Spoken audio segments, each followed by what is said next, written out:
शुरू हो गया है तो आप लोग भी जल्दी से अपना जो है काम करके निपटाइए, उसको साइड में कर दीजिए, रजिस्ट्रेशन करके भगवान का नाम लेके और अपनी तैयारी में बेटा जुट जाइए। राइट, इन सब चीजों को बहुत बड़ा इशू नहीं बनाना है कि अरे ये हो रहा है वो हो रहा है, इसमें समय बर्बाद मत करो। अपना बस उसको करो, जितना उसमें टाइम चाहिए 10-15 मिनट आधा घंटा उतना लेके अपना आगे बढ़ते जाइए, बिकॉज इस समय एक एक मिनट बेटा क्रूशल है। अब बहुत क्रूशल फेज में आप लोग आ गए हैं। मैंने आपको ये बात पहले भी समझाई थी कि यार ड्रॉप ईयर में जो होता है बहुत क्रूशल होता है ये वाला टाइम। अभी तक आप लोग जिस स्पीड से चलते आ रहे हैं, बहुत सारी चीजें करी, बहुत सारी चीजें छूटी, कई बार नंबर नहीं आ रहे, कोई प्रॉब्लम नहीं हो रही, प्रैक्टिस नहीं हो रही, रिवीजन नहीं हो रहा, बट अब लास्ट के 3 महीने में अब आपका जो है सारी चीजें धीरे धीरे सेंस बनाने लगेंगी। तो इसीलिए ये बहुत इंपॉर्टेंट टाइम है बेटा, इस समय अपना 200% देना है। तुम लोगों ने प्रॉमिस किया है। मैं खुद आपको अपने एक्सपीरियंस से बता सकता हूँ कि ये जो टाइम है, जो विंटर्स आ रही हैं, ये आपकी लाइफ की one of the most important winters होंगी। अगर आप इसमें डेफिनेटली हार्डवर्क करेंगे, डबल अपनी मेहनत करेंगे, तो इसका जो आपको बेनिफिट है ना वो पूरी लाइफ मिलेगा बेटा। आपको डेफिनेटली इसके ऊपर ध्यान देना चाहिए। 3 महीने कुछ भी नहीं होते हैं।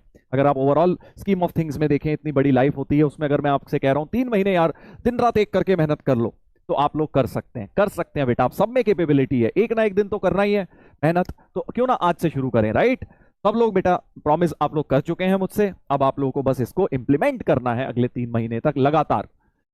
Sir DPP and homework board done, क्या बात है, बहुत बढ़िया, अच्छी बात है, शाबाश। कैलकुलेटर अलाउड है? अच्छा, कैलकुलेटर अलाउ कर दिया, ये नहीं पता था मुझे यार, मैंने देखा नहीं।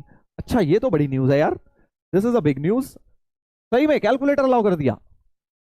चलो वैसे तो जिस हाल जो हाल कर रखा है इन्होंने आजकल, कैलकुलेशन जिस लेवल पे दे रहे हैं उस हिसाब से तो कैलकुलेटर अलाउ होना ही चाहिए। बिल्कुल ठीक मूव है मेरे हिसाब से। देखो हम लोगों ने जब जेई दिया था ना, तो एक ही पेपर होता था, साल भर लगाते थे वो एक पेपर बनाने में, तो प्रॉपर कैलकुलेशंस ऐसी नहीं देते थे, हैवी कैलकुलेशन आ रही है आजकल तो तुम देखो अजीबो गरीब सी कैलकुलेशन घुसा देते हैं, तो बच्चों को प्रॉब्लम तो उसमें होती है। तो मेरे हिसाब से अच्छा मूव है और इसका बेनिफिट आप सभी को मिलेगा।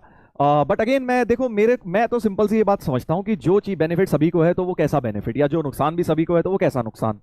तो it is basically a relative game. अगर सबको कैलकुलेटर अलाउड है या सभी को नहीं अलाउड है, तो it doesn't make a lot of difference. वो आपको लग रहा है कि बहुत बड़ी न्यूज हो गई है, बट एक्चुअली उसको अगर आप बिगर स्कीम ऑफ थिंग्स में देखें, फर्क ही नहीं पड़ता ना, क्योंकि सभी के लिए हो, सभी के लिए है।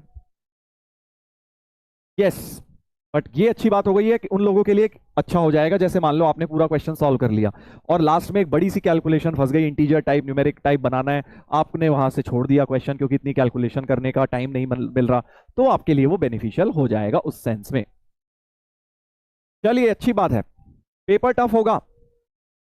कैलकुलेटर की वजह से कोई पेपर टफ नहीं हो जाएगा। कैलकुलेटर देने का रीजन जो मुझे समझ आ रहा है वो ये है कि भाई कई बार उनसे खुद ही ऐसे ऊपरटांग सवाल बन जाते हैं जो उन्हें फिर बाद में बहुत ज्यादा जो है क्रिटिसिज्म झेलना पड़ता होगा कि यार इतनी कैलकुलेशन कोई बच्चा कैसे करेगा 3 मिनट के अंदर। राइट, तो इसलिए उन्होंने ये मूव करी होगी कि कई बाई चांस कई बार ऐसा हो जाता है ना, लॉग वॉग कोई बड़ी सी वैल्यू आ रही है, बॉक्स में आ रहा है, कुछ बड़ा सा कैलकुलेशन बन जा रहा है, तो इसकी वजह से हार्ड नहीं होगा। बट हाँ, इन जनरल देखो जनवरी वाला रिलेटिवली जो है आसान आता है अप्रैल वाले से, ये बात समझो, ठीक है ना। तो जनवरी वाला जेई मेन अगर आप पिछले 3-4 सालों से देखोगे तो अप्रैल वाले से आसान आता है।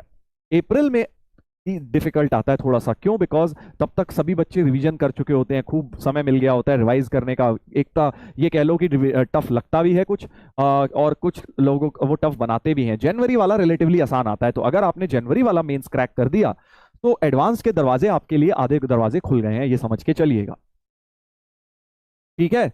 यस, तो ज्यादा अब इसमें, अब देखो तुम लोग टू मच सोच रहे हो, लेंदी होगा, टफ होगा, डिफिकल्ट होगा, ये होगा वो होगा, ये सब सोचने का समय नहीं है। ये सब सोचने में बड़ा मजा आता है, बट इससे समय व्यतीत कर रहे हैं आप, व्यर्थ वेस्ट कर रहे हैं। क्या फायदा हो रहा है सब सोच सोच के? टाइम बड़ा मजा आ रहा है डिस्कशन कर करके, कई लोग जो है इसमें घंटों निकाल देते हैं डिस्कशन में, आपस में दोस्त डिस्कस कर रहे हैं, ये होगा कि वो होगा, ऐसा होगा तो वैसा होगा, ख्याली पुलाव बनाए जा रहे हैं, मुंगेरी लाल बने पड़े हैं। क्यों बेटा बन रहे हो मुंगेरी लाल? हैं, जो होगा सबके लिए होगा, देख लेना एग्जाम वाले दिन। अभी तो तुम्हारे हाथ में जो है वो करो, दैट इज मेहनत करना। बस मेरा तो यही फंडा है, सिंपल सा। मैंने खुद भी यही किया था। हमारे टाइम पे भैया जेई ने इतना बड़ा पहाड़ तोड़ा था हमारे सर पे, तुम लोग तो समझ भी नहीं सकते उस चीज को। जब 2005 तक होता था तो आप देखिएगा जेई का एक बिल्कुल ही डिफरेंट फॉर्मेट होता था। एक पहले स्क्रीनिंग एग्जाम होता था ऑब्जेक्टिव अभी की तरह, और फिर उसका फिर एक सब्जेक्टिव वर्जन, उसको मेंस कहते थे, उल्टे नाम होते थे। अभी मेंस और एडवांस्ड होते हैं, पहले स्क्रीनिंग और मेंस होते थे। तो मैंने पहला वाला उसमें दिया, और 2006 से सडनली जेई को पता नहीं क्या हो गया, उन्होंने 2 पेपर फॉर्मेट काट के एक ही पेपर कर दिया। बस ये बोला कि हम एक ही पेपर लेंगे पूरा। और उसमें क्या ऑब्जेक्टिव आएगा, सब्जेक्टिव आएगा, न्यूमेरिकल आएगा, नहीं आएगा, क्या हमें कॉपी सबमिट करनी है, कुछ नहीं बताया, कुछ भी नहीं। बस ये बोला एक पेपर लेंगे और दो घंटे के सब्जेक्ट्स के होंगे, दैट्स इट।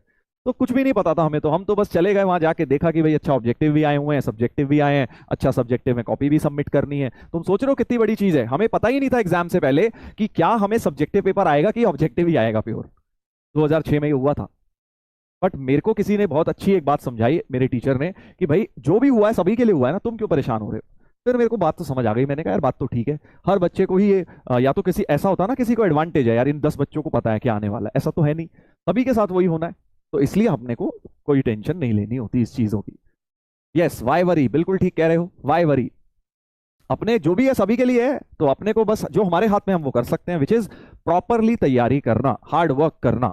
समय व्यतीत मत करो इन सब चीजों के बारे में ज्यादा बातचीत कर करके। बट वाई सर, अब हुआ तो हम क्या करें, अब जेई का मन था कर दिया उन्होंने, फॉर्मेट चेंज करना था बिना बताए कर दिया। उस समय इतना हल्ला भी नहीं मचता था, इतने थोड़े से तो बच्चे देते थे, 3-4 लाख बच्चों ने दिया था पेपर।